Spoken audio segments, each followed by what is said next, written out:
പ്രിയരെ, പക്ഷികൾ ഉപേക്ഷിക്കപ്പെട്ട പക്ഷിക്കൂടുകളിൽ വീണ്ടും അതിൽ വന്ന് താമസിച്ചു മുട്ടയിടുമോ? ഇല്ല എന്നായിരുന്നു എൻ്റെ ധാരണ. എന്നാൽ ഈ കൂട് കണ്ടില്ലേ? സൂചിമുഖി അല്ലെങ്കിൽ തേൻകിളികൾ എന്ന് വിളിക്കുന്ന ഒരു കുഞ്ഞു പക്ഷിയുടെ കൂടാണ്. ഒറ്റ നോട്ടത്തിലൊരു മാറാല കട്ട പിടിച്ച് തൂങ്ങിക്കിടക്കുവാണെന്ന് തോന്നും. ശത്രുക്കളുടെ കണ്ണിൽ നിന്നും രക്ഷപ്പെടാൻ എത്ര വിദഗ്ധവും അപാരവുമാണ് ഈ കൂട് എന്ന് കാണുമ്പോൾ നിങ്ങൾക്ക് മനസ്സിലാവും. ചകിരിനാരും കരിയില കഷ്ണങ്ങളും ഉണങ്ങിയ മരപ്പോടുകളൊക്കെ കൊണ്ട് ദിവസങ്ങളുടെ കഷ്ടപ്പാടാണ് ഈ കൂട്.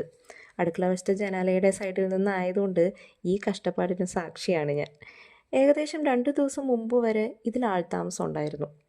അതിനുശേഷം മുട്ട വിരിഞ്ഞ് കുഞ്ഞു പറക്കാറായപ്പോൾ ആ കൂട് ഉപേക്ഷിച്ചു പോയി. ഇങ്ങനെ ഉപേക്ഷിച്ച് പോകുന്നത് ഇതിപ്പോൾ 3-ാം വട്ടമാണ്. അതെ, ഏകദേശം 1 വർഷമായി ഈ കൂട് ഇവിടെ ഉണ്ടായിട്ട്. മുട്ടയിടുന്ന കാലമാകുമ്പോൾ ഈ കൂടന്വേഷിച്ച് പക്ഷികൾ വരും. അങ്ങനെ ലാസ്റ്റ് ഈ ജൂണിലാണ് പക്ഷികൾ വന്നത്.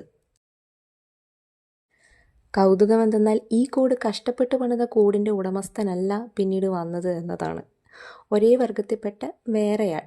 എങ്ങനെ മനസ്സിലായി എന്നൊക്കെ ചോദിച്ചാൽ, സ്ഥിരമായ നിരീക്ഷണങ്ങൾ പുതിയ കണ്ടെത്തലുകൾ നൽകുമെന്നാണല്ലോ. അങ്ങനെ മനസ്സിലായി ഇവർ വേറെ കപ്പിൾസാണെന്ന്.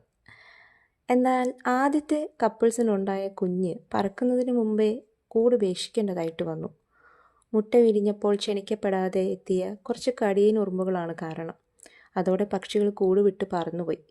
പക്ഷേ പിന്നീട് ഈ കൂടന്വേഷിച്ച് പക്ഷികൾ വരുമെന്ന് വിചാരിച്ചതേയില്ല കേട്ടോ. എന്തായാലും കൂടിന് ഉറപ്പും സംരക്ഷണവും ഉണ്ടെങ്കിൽ കിളികൾ ഇനിയും വരാതിരിക്കില്ല എന്ന പ്രതീക്ഷയിലാണ്.